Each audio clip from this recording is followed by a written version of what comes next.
Hello, this is Roman Gabriel, and you are listening to The Grueling Truth. Welcome to The Grueling Truth NFL Legends Show, brought to you by Gridiron Mo. Gridiron Mo is an interactive football app where you get to call what you think the offense or defense should do during a live NFL game and see what all other fans have called also. Check out Gridiron Mo at www.gridironmo.com. I'm your host for the Legends Show, Mike Goodpaster, and our guest today is one of the most accomplished players in NFL history on and off the field. Help me welcome to the Legends Show the greatest linebacker in Cincinnati Bengals history, Reggie Williams. Hey, Mike, how you doing? I appreciate such a wonderful introduction. And as always, we'll never have a chance to touch base with my great memories of being a Cincinnati Bengal. It's really going to be a good time.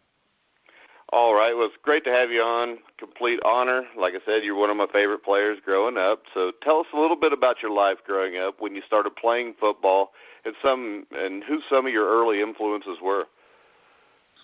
Well, you know, it's amazing. I didn't really start playing football until the 10th grade.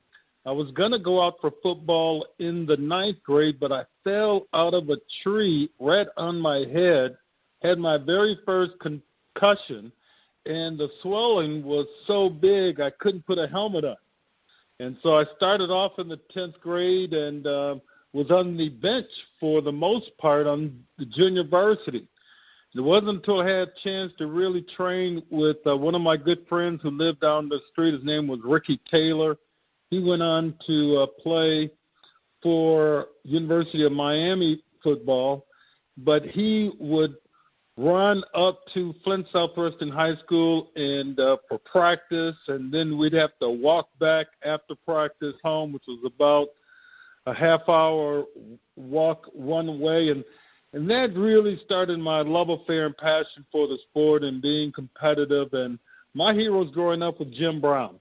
He was by far not only my favorite player, but he was my father's favorite player. And the only time that I really saw my father growing up, who was growing up because he was working 2 jobs to take care of his family, was on Sunday when he would watch the sports events. And he loved the Cleveland Browns and Jim Brown. Yeah, and the great thing about Jim Brown, like Muhammad Ali, he was more than just an athlete. He actually did a lot of things in the community outside of that, which made him even bigger than the game.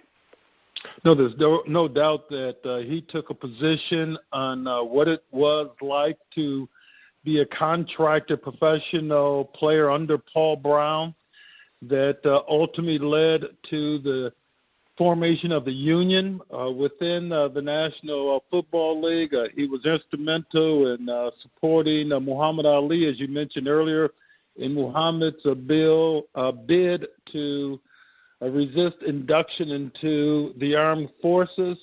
He gathered a bunch of other notable athletes who were willing to put their reputations on the line for a bigger cause than what was politically expressed at that time. So Jim Brown, when he made the decision to leave the game, it hurt all of us who loved him, because he certainly didn't leave because his talents were no longer an imposing force on the sport. Yeah, because, I mean, heck, he was at the height of the game when he left the game. Exactly. Then he left it to do movies and other things, you know. But I know it was your dream growing up in Michigan to play at Michigan, and I've seen some stuff you put on Facebook about Bo Schembechler and, you know, how he didn't really want you there. How did you end up at Dartmouth? It's amazing. There were Dartmouth coaches recruiting all of the schools in Michigan my junior year. And they weren't recruiting me. They were recruiting a senior named Jeff Natchez, who ultimately became a player in the Detroit Tigers minor league system. But while they were looking at Jeff Natchez, who was academically oriented, they asked the coach who else on the roster at least met the minimum academic requirements. And I did, and they put me on the list. Well, that complete coaching staff left to go to Illinois. And I ended up with a new coach, Jake Krauthammer, who continued to recruit me. And when Bo Schembechler, and the reason it was so impactful, his lack of desire to have me play on his team, is because you grew up idolizing him. I mean, I really felt every word he was saying was almost gospel. There was nothing that would have been as aspirational for me as a high school student. The reason I studied so hard was the chance to play at Michigan. And realistically, I only applied to 3 schools. I would have either gone to Michigan, which I had a full academic scholarship on. If I would have got into Dartmouth, then with the lack of opportunity to at least play football in Michigan, I obviously ended up at Dartmouth. But otherwise, I would have gone to a little small school in Michigan called Albion College. Okay, I've heard of that. But I'm sure I never would have made the jump to the NFL from Albion College. I don't know if anyone ever has. Yeah, so I've read your sophomore year, a win against Harvard, you said was the game where you knew you had made it. Can you tell us what was so important about that game for you? Well, the reason was you couldn't play football as a freshman in the Ivy League, so my chance to really prove myself amongst the best in Ivy League football was my sophomore year.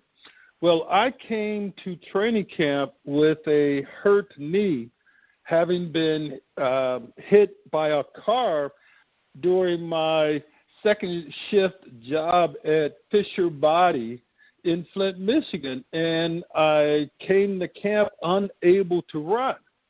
And it was during this period of time that I really questioned my own self. I gave up a girlfriend that I really loved from Mount Holyoke College to really focus in on what it would require to deal with the pain to be a positive contributor to my teammates.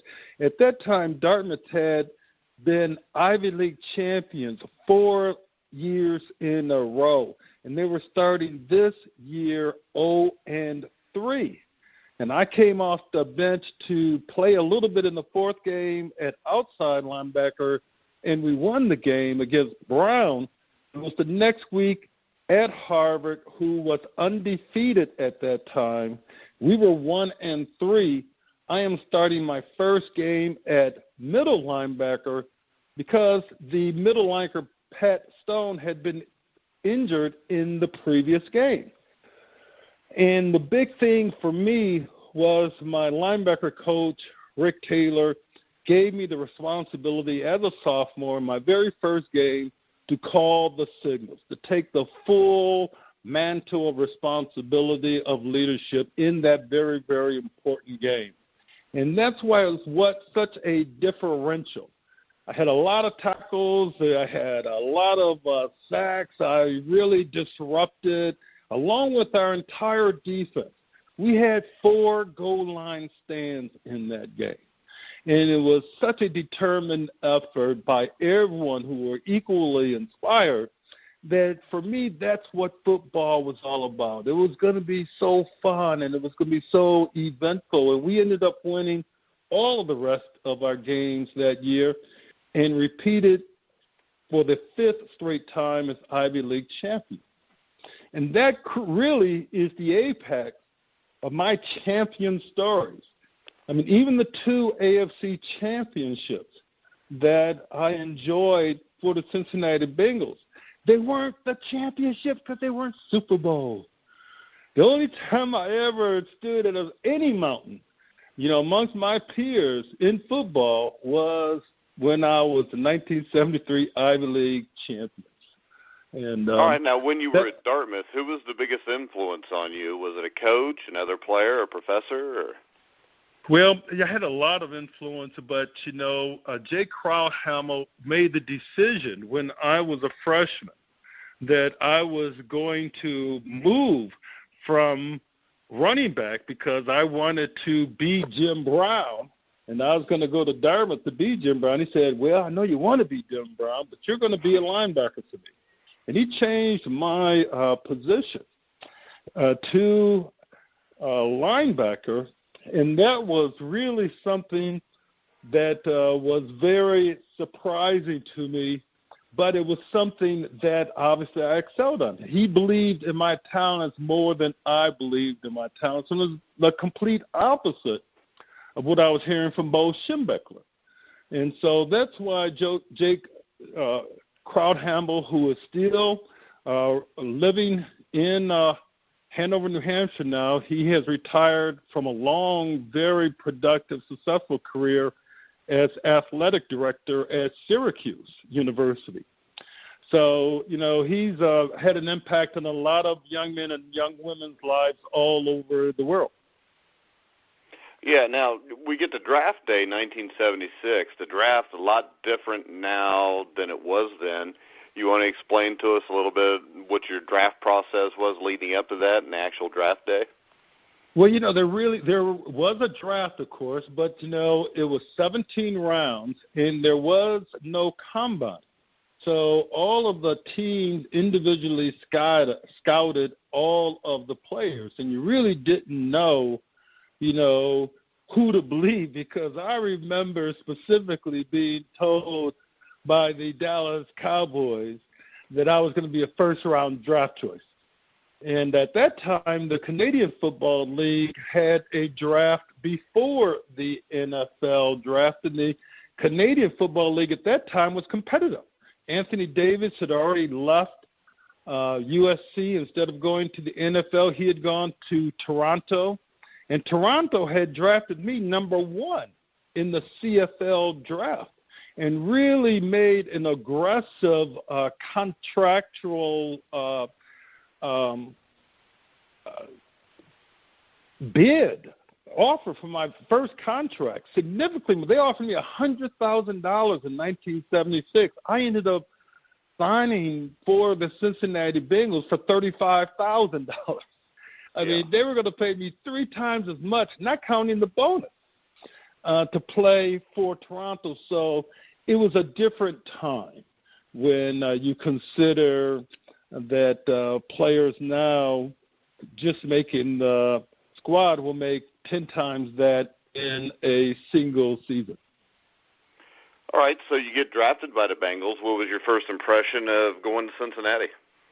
Well, I'd never been to Cincinnati before. When I first got there in the summer, I'm trying to remember that the real fancy hotel, that Hilton downtown, that was where I arrived, connected to a mall. It was something so distantly dissimilar from anything in Hanover, New Hampshire. I was going to the big city, and it was hot and sort of a stifling heat that was mixed with this strange odor at Spinney Field.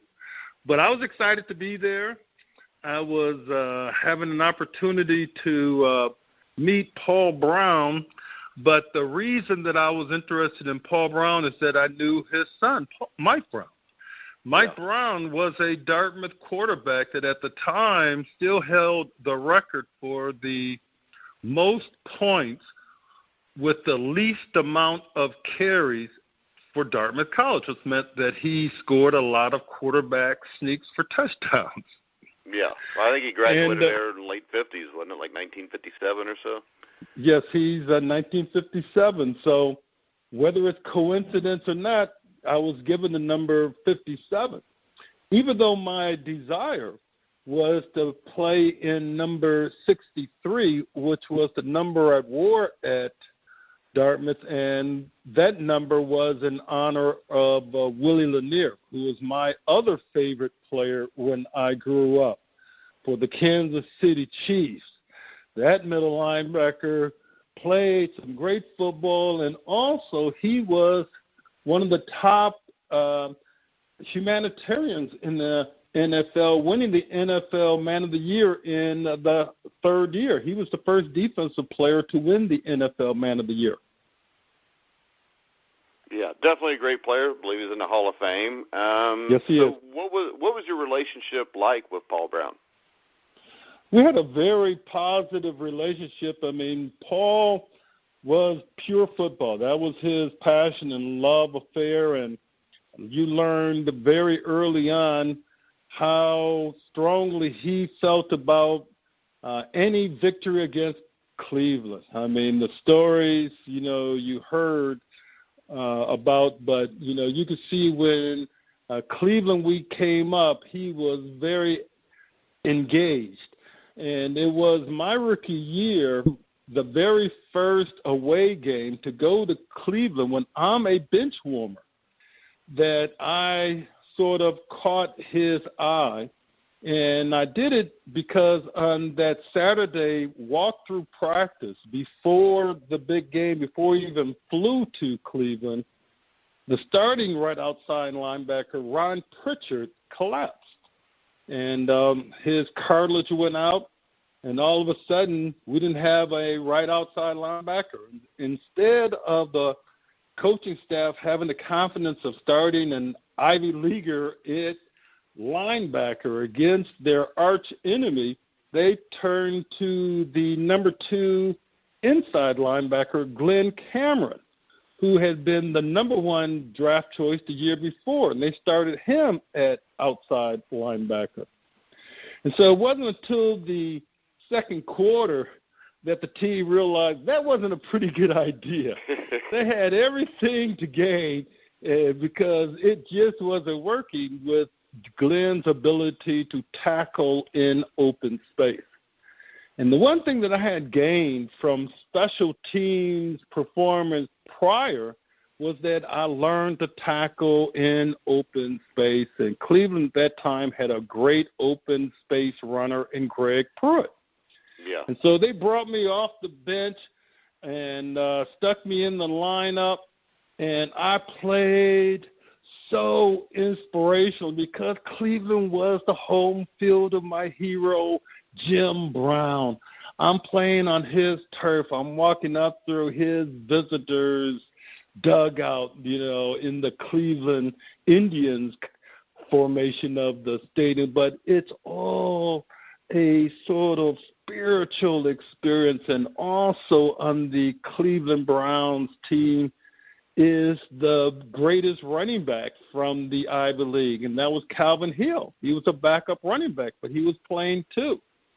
And I remember the first time I faced off against Calvin Hill, and he still talks about it to this day because I'm blitzing, and he's trying to block me, and I remember hitting him with everything I had. I mean, every amount of antagonism between Dartmouth football against Yale football was going to happen on that very play. And I hit him, and he disappeared. I mean, he absolutely disappeared. And I said, where did he go? And I went right past him, hit the quarterback, forced the quarterback to throw a bad pass, and I looked around for Calvin. He was way like 10 yards away. I had knocked him that far.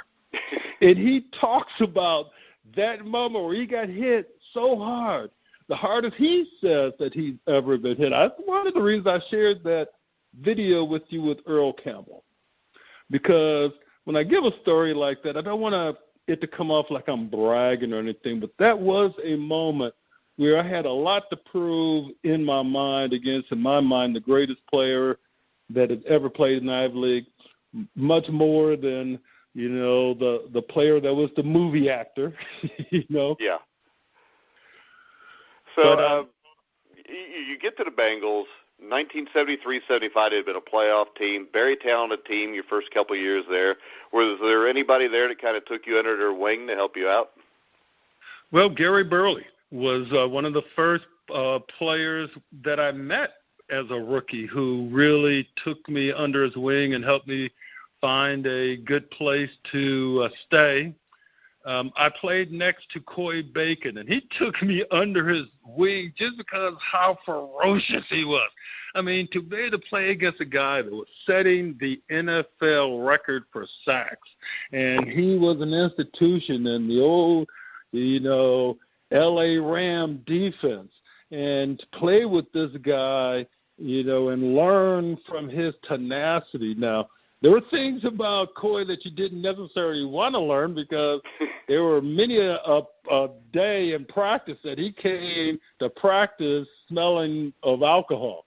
But when it came to game day, he balled. And he was I've never played next to a player like that. I mean, Ross Bronner was great. You know, you've had Jason Buck on the show. He's been great. You know, Skip McClendon, great players. But no one was able to get that many sacks in that few of games as Coy Bacon did my rookie year. Yeah, it's a shame that they didn't start officially doing the sack records until a few years later, because I think if they would have, Coy'd be in the Hall of Fame. That is absolutely the truth. They didn't start making the sacks official till 1982. And the thing about that is, in 1981, I led the Cincinnati Bengals with 11 sacks and led our defense to Super Bowl 16. That same year, Lawrence Taylor was a rookie, and he led the New York Giants to 11 sacks and did not take his team to the Super Bowl. But with the power of the New York media, Lawrence Taylor was NFL Defensive Player of the Year, and Reggie Williams was the guy who didn't even make the Pro Bowl. So yeah. We know how biased the media is anyways. Well, I'm not trashing on the media, you know, at this stage, because, you know, the decision was made to really focus in on trying to be the best athlete citizen that I could be in Cincinnati. There were so many wonderful relationships that were formed in trying to work with the school system, work with the United Way, work with the Big Brothers and Big Sisters, Boy Scouts, there were Girl Scouts. There were so many opportunities because Cincinnati as a culture is such a giving and caring community. Yeah. All right, now we talked about when you first got there, the Bengals were a really good team, went through some rough years, 78, 79. Then you get a new coach by the name of Forrest Gregg. You want to tell us a little bit about what Forrest did to turn around the culture of the Cincinnati Bengals when he got there? Well, you know, as we sort of follow what you talked about earlier, because I played well in that first Cleveland game, Paul Brown really supported me. And once we got through the Bill Tiger Johnson era, we also went into a year and a half of Homer Rice, who I really liked, who was the athletic director from Georgia Tech, but he really didn't have that tough guy bravado. And that's what they hired, and that's what they brought in Forrest Gregg. I mean, he had the ability to generate that old-style, tough football. We will be ready to perform in the worst of circumstances, so bring the best out of yourself now. And we immediately sort of had a turnaround. We went, I think, the first season to 6-10, and the next season we went to Super Bowl 16. So there were a lot of things that were in place with Kenny Anderson and our offensive line anchored by Anthony Munoz and also Max Montoya, who was a phenomenal performer for our offensive line. And we had Pete Johnson, big old rugged Ohio State football player and one of the SEC's best, and Charlie Alexander, along with Archie Griffin. So we had some tools along with great wide receivers in Isaac Curtis and then the rookie Chris Collinsworth. So there were a lot of things that were, you know, innovative about our team. We were meeting a San Francisco team that had yet to position itself as the team of the 80s, but which could have been our calling card. But nonetheless, that's for the history pundits to dissect. All right, now we'll bring up a game I always like to talk about since I'm a Bengals fan. We'll talk about the Freezer Bowl a little bit against San Diego. What was that day like, the play and weather like that? Well, we knew it was going to be a tough day when we couldn't leave the hotel in our own cars because they were all frozen. And they had to bring one of the hotel vans into the lobby so that we could get on board, squeeze in, and make the trek to the stadium, which was totally empty at that time. It didn't fill up with 40 plus thousand fans until 1 o'clock. No one was sitting there pregame. And no one went out to pregame to warm up. I remember I went out because I felt if there was anyone in our locker room who had the history of playing in the most frigid temperatures, it was me. Not only having a high school career in Flint, Michigan, but no one had it tougher playing in New Hampshire in the winter. And so when I went outside, I came back in, and I was the guy that said, hey, I am going to play this game bare-armed. I am not going to wrap anything around my arms. And that's where Anthony Munoz said, me too. And then Max said, yes, I am. And then the whole offensive line of the Cincinnati Bengals. And I tell you, our locker room was something special at that time. We were getting ready to go to war in the most frigid of circumstances, and we had a head coach that was ready to take us there. And there was no way when we went out on the field and we saw how bundled up the San Francisco Charger players were, that there was just a mental lurch that let everyone know we got this game, and we really proceeded to rout them on that home field in the toughest conditions ever played in the NFL, playoff or not. Yeah, and the thing people forget about is you guys played them in November in 80-degree weather in San Diego and beat them even worse. Exactly. We beat them on their home field in the most optimum circumstances with Air Coryell, led by Dan Fouts, and his phenomenal array of receivers from Jefferson to Winslow. And we're in full effect in front of their home crowd. So certainly we know the history, but there was something romantic about the San Diego Chargers at that time. Even I had sympathy for that team who had played in one of the toughest playoff games ever in Miami, going back and forth, players falling apart from cramps and injuries and exhaustion. And San Diego won that game, then had to fly all the way back across the country, then come back to our place, and then play another football game with 130 degrees difference in temperature. Yeah, I think the game in the Orange Bowl, the playoff game, it was like 84 degrees there, and they come here and it's 59 below zero. That's exactly the truth. Yes, it was. But they could have changed that by taking care of you guys when you played them in San Diego, and they didn't. So you guys earned the right to be able to have that advantage too. Yes, exactly, because that's how we earned our home field advantage, and that was the year that Riverfront Stadium became the jungle. That's really where the Who Day chants were everywhere, not just in the stadium but on the streets, and became part of merchandise and parts of our song vocabulary. So it was a special year. I remember mostly about that year how great the fans were when we came back from Detroit after losing Super Bowl 16, and we were all obviously extremely depressed. But as we came out of the airport and pulled onto 275, there were people who stopped their cars and stood out in still very, very cold weather, still in northern Kentucky and Cincinnati, and just waved and clapped.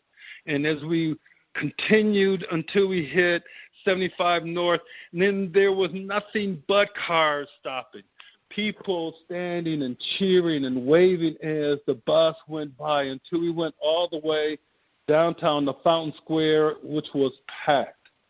And those fans were the greatest epitome of loyal fans that hung in there, that experienced the ebbs and flow of a unique season and were there in the worst conditions to say thank you.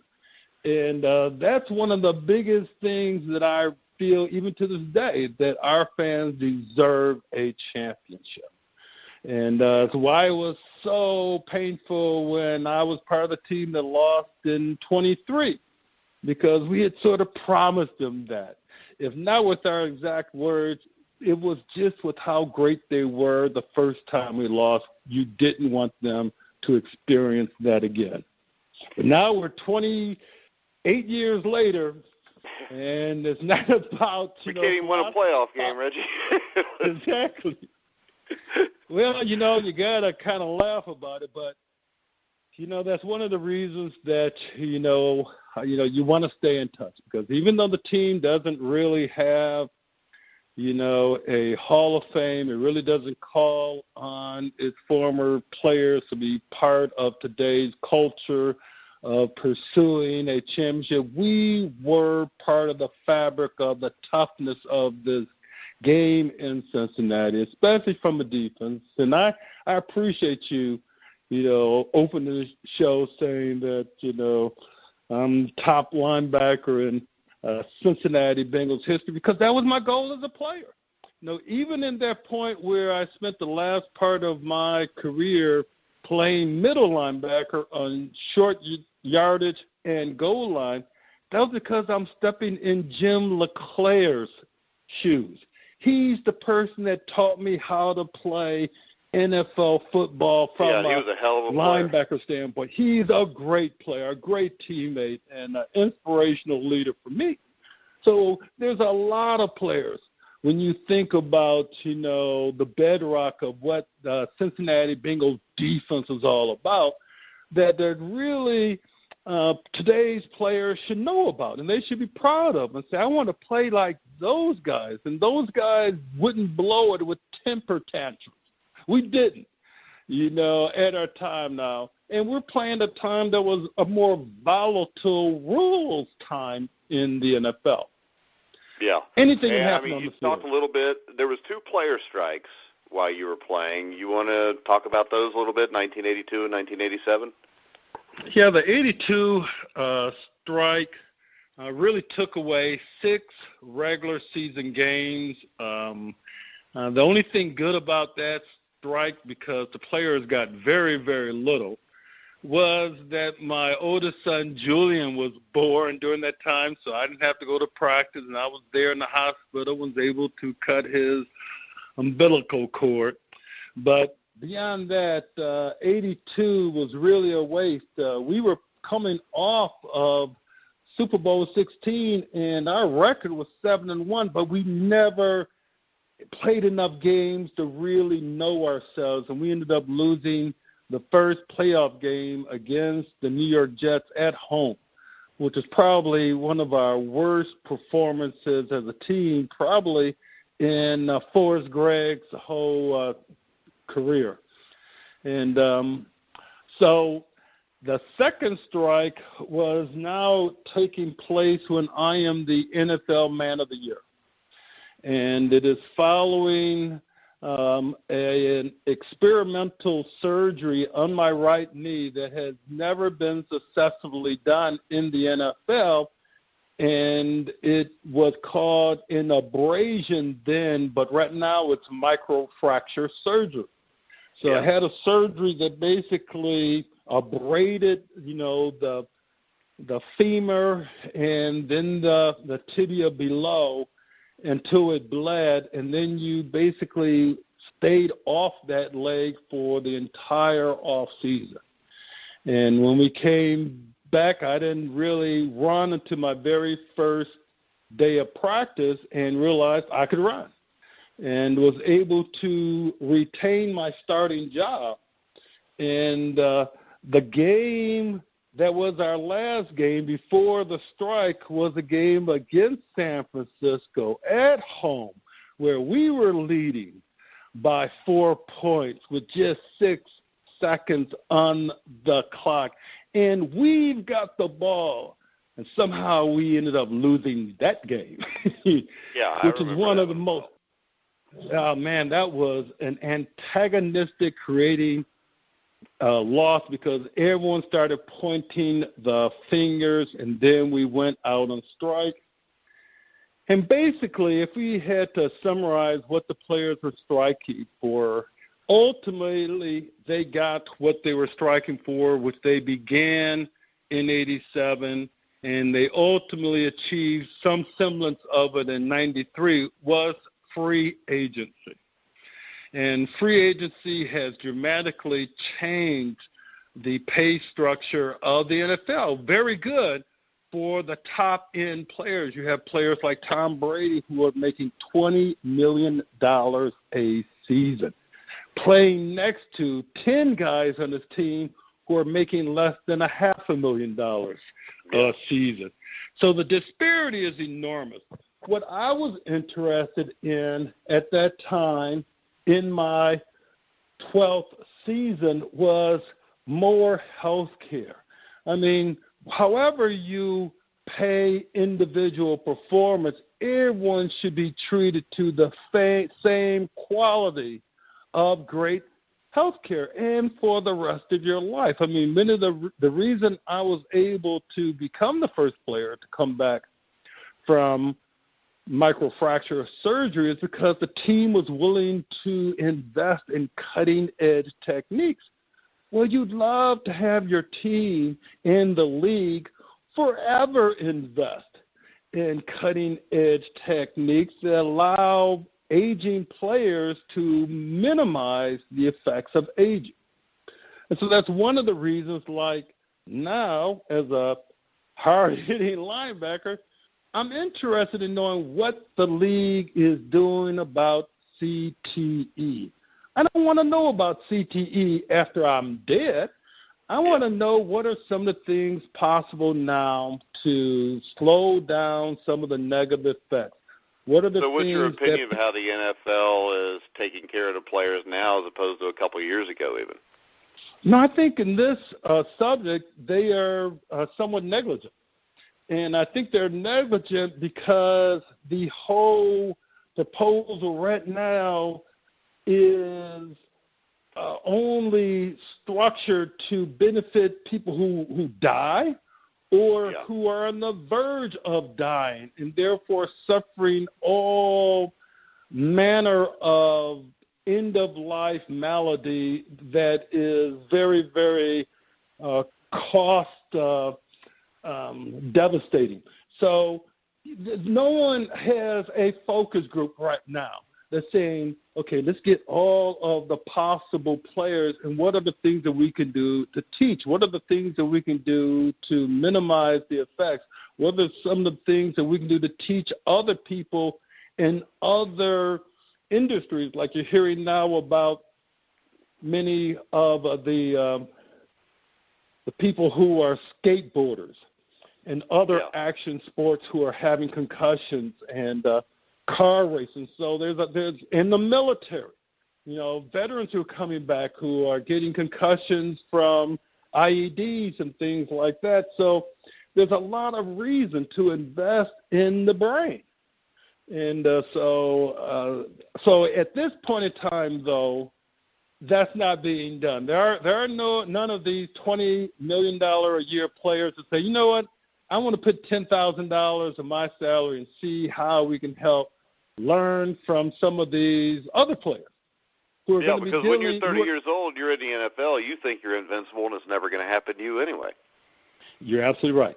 And that was something that at the time I had the inability to communicate with my teammates. But you know what? So I ended up in a very acrimonious place myself during the 87 strike. Boomer Esiason basically led the union. He was supported by the whole team and Chris Collinsworth. And that ended up being a lost season. I think we ended up only losing one game, but we ended up with a 4-11 season. But I will say this, during those replacement games, I had a great time. I mean, except for that Cleveland game, that was pretty rough, wasn't it? Oh man, yeah, that was the third one, and the Cleveland game was tough because Cleveland was able to get like 6 or 7 of their veteran players on the roster, and we weren't able to get any. So it was still just me against, now 7, qualified NFL opponents plus whoever the replacement players were. And we lost that game at home, and it was not a pretty set. But the week before, we had gone out to Seattle. And we had won that game, and that was really a fun victory. And, the guys, most of whom I can't remember any of their names, they played their hearts out. And, and I can tell you this. I've got that game, Reggie. I'd like to see it, man. So, one of the things that's unusual about that game is because it was out in Seattle. I remember the night before spending time the whole night with Joe Kelly. And he was my best friend on the team, especially among the linebackers. He was like a little brother for me. We had almost a decade difference in age, but he was the first player drafted a linebacker that I said, wow, this guy is better than me. He had such great movement. He was such a hitter that I really, felt that Cincinnati would be lucky if they could allow him to play in Cincinnati for as long as I did, and he ended up playing in 4 NFL teams for almost as long as I did. Yeah. He's a great guy, too. Well, he is a great guy. I mean, the things that he's doing to help kids now, he and his wife, it really is phenomenal. So he's really made a difference in the quality of life in the greater Cincinnati area, especially considering he came from an area in Compton that could use his kind of leadership. So, Cincinnati is fortunate that he chose that as his retirement home. All right, now we get to the Super Bowl 23 season, 1988. The 87 team went 4-11-1. I think almost every game you guys lost that year seemed to be lost in the final couple minutes. It was. What do you think turned that team around, and what part of the season did you realize that you guys had something special going? What turned around, obviously, was the 88 season, and we had a home game, and I've talked about it. I really feel like it was the fight that many players got into at a birthday party on Friday night. Some players were showing up at Saturday's practice with bruises, etc., but it really bonded us. And then during the game, we opened against the Cardinals with a goal line stand. And then to finish the game, to win the game, we did it with another goal line stand. And that season, we ended up not losing a single game at home. And that sort of turned it around for us. The whole feeling of the tremendous noise, the tremendous pounding from the crowd, the jungle came alive again, and it was something that held its way for the rest of the season. And we won some tough games on the road as well. So in terms of personal chemistry, you just have to really respect everyone's coming together. I mean, one of the things that happened was that I was a Cincinnati city councilman, so I was missing a couple of days of practice every week. So I was a little bit, fresher. And my relationship with Boomer and Chris improved. I mean, basically, it says a lot about his maturity because ultimately, he got what he wanted, free agency and more money for quarterbacks and other specialty players, versus putting all that high-end money into medical science and protection of players for the rest of their lives. Yeah. Now, you talked about the city council. I think you became a member, with 2 seasons left in your career, like 1987, 88. What led you to become a member of the Cincinnati City Council? Well, the seasons were 1988 and 1987. And so it was Ern Bortz, who was a member of the Cincinnati City Council. He was a member of the Charter Party. He was also a realtor. So there were a lot of properties that he owned, and there was some development that he was getting ready to start that he had a conflict of interest in as a Cincinnati City Councilman. And because of the profile that I generated during the strike, trying to speak for the team, I'm still in the role. of NFL Man of the Year, I didn't feel it was appropriate, regardless of who was the NFL Man of the Year, that person who is recognized for humanitarian, record and caring about kids, that is not the person you want crossing the picket line. So, it was my sort of decision, but in the season, everyone's got to let it go. And so the team really came together.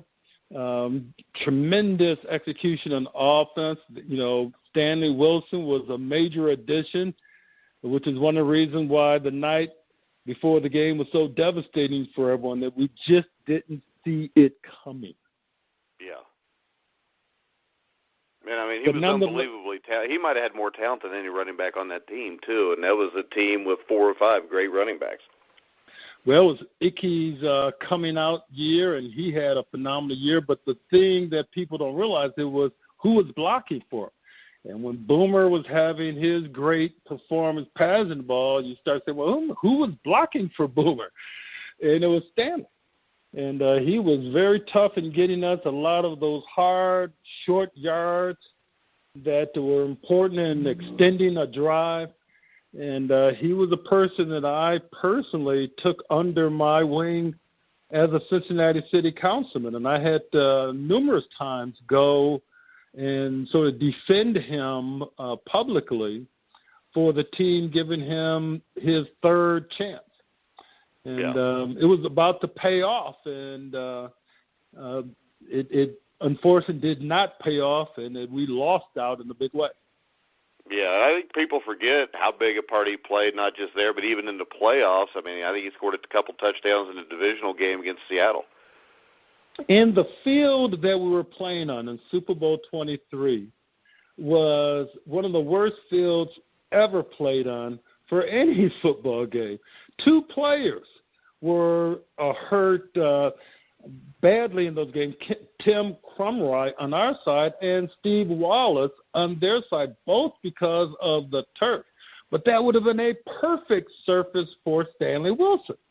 The one thing that we couldn't do was generate successive first downs, which is why we gave San Francisco so many shots in the first half. And obviously we went into halftime tied up. And then Stanford Jennings opened up with a touchdown on the kickoff return. Yeah, and all of a sudden we're up by 7. That's how we played the rest of the game, trying to hold that lead. And the offense really didn't expend anything other than another field goal. Yeah, and if I remember right, that field goal before it, I think it was like 3rd and 8, and instead of trying to get the first down, they just ran the ball and took the field goal. Yeah, that was something that the halftime was kind of interesting because Tim Crumroy, who is such a stalwart member of our team, he was our team captain, but the fact that he was still there at halftime, and everyone sort of saying, Tim, you need to go to the hospital. It was kind of a distraction. You really need to get everyone together and say, okay, here's what we're doing right, and here's what we can improve upon. And we never got to that improve upon part, because we were so satisfied with what we were doing right. And David Grant had a phenomenal game. He was filling in admirably for Tim, but there were things that we needed to be prepared for, and ultimately we were unable to respond to in that final drive of the San Francisco 49ers in the final 3 minutes of the game. Yeah, and there were a lot of things on the final drive that could be questioned. What was your take on the final drive? Well, it is my only nightmare if I allow myself to go there. I think it's a 8 or 9 play drive. I'm in there for the first 1 or 2 plays, and then Dick LeBeau takes me out. I'm standing behind him looking at the field the remainder of the drive. I never imagined that was my last play. I kept waiting for him to call another defense that's going to bring me back on the field. And in large part because we had lost Tim Crumry, I really felt that there was one aspect of being an effective defender that Dick LeBeau was not taking into consideration during that last drive, and that was leadership in the huddle. Yeah. And the opportunity to make sure that everyone is totally focused on their assignment. They're not remembering that drop pass. They're not remembering that missed coverage. They're focused in on how everyone, especially during these long timeouts, especially because there was one holding penalty where San Francisco was at 2nd and 20. Yeah. And that's when you really want everyone focused on their defense. They were able to get those yards back so quickly. And for me, it's all about lead. I think it was like 2 plays later they had a first down. That was after I think Randy Cross held on that. So, in large part, that's been one of my lessons in life. Even as I built Disney's Wide World of Sports, I actively sought input from everyone around me. And, even if they're going to tell me what I want to hear, I'm asking them to tell me what I don't want to hear, because that's the difference between winning and losing in business and in sports. Yeah, and tell us, you did some great things with Disney and the Wide World of Sports complex. Tell us how you got involved with that and a little bit about your experience there.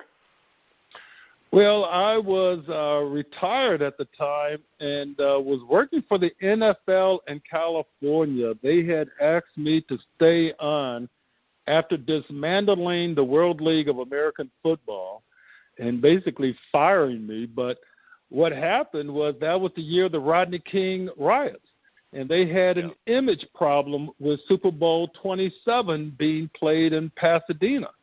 So they asked me to take on the role of director of community service and come up with some project that would spin it in the appropriate light for the National Football League, other than them coming in, taking over all of the resources of the community, having a party, bringing in their private jets and limos, and leaving. And that's where I came up with the idea of NFL Youth Education Town, a multifaceted, safe place for kids with the state-of-the-art computers and cold and hot showers and classrooms and opportunities for them to have fitness equipment, and right there in their community at the same corner where the Rodney King riots started. And while I was recruiting corporate partners, I went to lunch with one of my Dartmouth classmates who was then the treasurer of Disney. His name was Michael Montgomery. And while I'm at lunch with him at the Team Disney headquarters, Michael Eisner comes up to the table. His sons had just graduated from Dartmouth. They had played hockey there. The company had just bought an NHL franchise and named it the Mighty Ducks. And he came and asked my opinion on that. And then he asked my opinion on what I would do if I had all the land that he has available at Walt Disney World and to do something with sports on it. And just off the top of my head, I basically gave him my ideas, which ultimately became Disney's Wide World of Sports, this ultimate international competition place for kids in all sports. Win or lose, you're going to be treated to a first-class experience, thus by hopefully deepening your romance with the sports of your choice. And Disney's Wide World of Sports, which is now ESPN Wide World of Sports, has delivered on that promise and is the largest youth complex in the world. All right, so what occupies your time nowadays, Reggie? It's rehab, It's about responding to a little bit of adversity. When you talk about, a legacy of linebacker toughness, I've been dealing with the issues of aging appropriately. I've had a aorta dissection, which is the muscle that cover the heart, and that has had to be surgically repaired, and on New Year's Eve I had a stroke, and I think that I have responded well to the rehab and have recovered significantly from that. And it's about increasing, all of the positive things in your lifestyle. One of the problems I have with my knee is it hampers me from having a consistent cardiovascular regime. And so that is one of the reasons that it's affected my blood flow in my brain. But I've been able to find other ways to work on that, and thus far I'm feeling really good in my rehab, and I've enjoyed the opportunity to be here in Punta Gorda, Florida, which is about 100 miles south of Orlando, and just enjoying the peace and ambiance here. Well, I tell you, I have no doubt you'll ever overcome any obstacles placed in front of you, because you always have, Reggie. Well, thank you. One of the things I will also finish up on in talking about Walt Disney World is ultimately my responsibilities included not just Disney's Wide World of Sports, but it also included both our water parks, which were Blizzard Beach and Typhoon Lagoon, and all of our golf courses. But it also included the hiring and supervision of all of the lifeguards. And that includes the lifeguards that were at the Grand Floridian Hotel, where the little 2-year-old boy was taken horribly by an alligator. That was my area of responsibility. So, it is one of the things that I do know Central Florida, the greater Cincinnati area, enjoys a great visitation, has a great relationship with the Walt Disney World Resort. And you certainly want people to continue to have a real positive feeling about their safety when they're at the happiest place on earth. But there certainly was something about that happening that personally struck me, because if I was still in my role at Walt Disney World, I would have been one of the first phone calls, and I would have been there all night until there had been resolution. So the tragedy is coupled, obviously, with what happened at Pulse nightclub the day before. So leaving Cincinnati has been sort of a post-tearful experience, and so in that regard, it's time to move forward. You want to be positive and whatnot, and in that vein, that's why I wanted to talk to you as well, Mike, because this is a season for the Cincinnati Bengals where they should have everything positive in their trunk, ready to move their engine forward. And so hopefully the fans, even though disappointed by how last season ended, the quicker the team gets out of the blocks this season, the better. Yeah, and I mean, as you spoke before, I think the Bengals really miss out on not having a Ring of Fame, a Hall of Fame at the stadium for guys like yourself, Anthony Munoz, Kenny Anderson, Lamar Parrish, Isaac Curtis, Jim McClare. I just think that it would connect today's fans with the past a lot more, and I think it would have a huge impact on the franchise itself. Well, I'm obviously very positive about that. I do remember Paul Brown himself before he passed away. And before I left Cincinnati, while I was on Cincinnati City Council, when I had to recluse myself from voting on the early discussions on the new stadium, that was always part of the original expectation, was that was an opportunity in their own place to honor their own players. And that's a direct conversation that I've had with Paul Brown. So, what's ever been lost in translation has also not resulted in a Super Bowl championship.